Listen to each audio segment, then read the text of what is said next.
Ano sinasabi mo? Uy. Ito lang ito ay. Hmm? Uy. Hindi mo ako pinapasin? Ha? Porket di kita pinayagang mag-outing? Ha?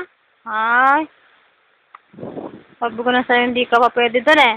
Pinipilit mo eh. Ha? Dati kasi umuwi ka, lasing ka, galing ka ng Boracay eh. Oh. Tapos ngayon, nagtatapo ka, hindi kita pinayagan. Nangangatiran ka pa? Ano yung sinasabi mo?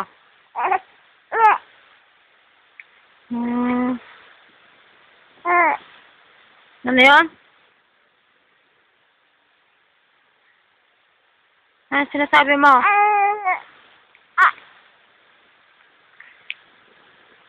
Alis ka na naman, 1 week ka sa sa Dubai.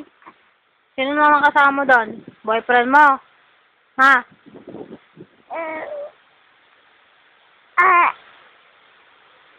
Hindi kita bibigyan ng pera.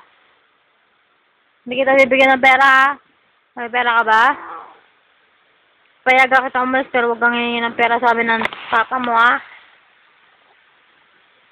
Ha? Gusto mo yan? Okay lang sa'yo yan.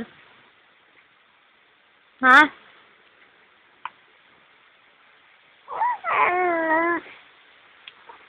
Sino ba mga kasama mo doon? Sabi ko na papayagan na kita eh. Papayagan kita pero wala kang pera. Okay lang.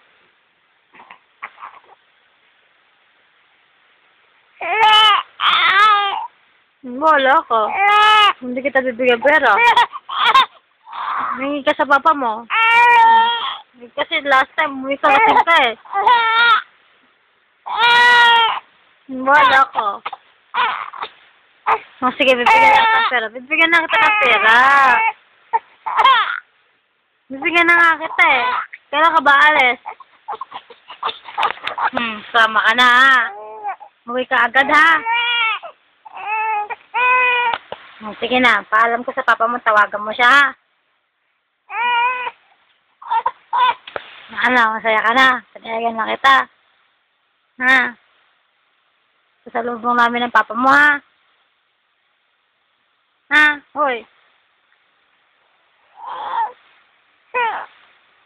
Wala kang pera. Wala yung budget mo. Dadagdagan ko, sige. Magkano ba kailangan mo? 1,000?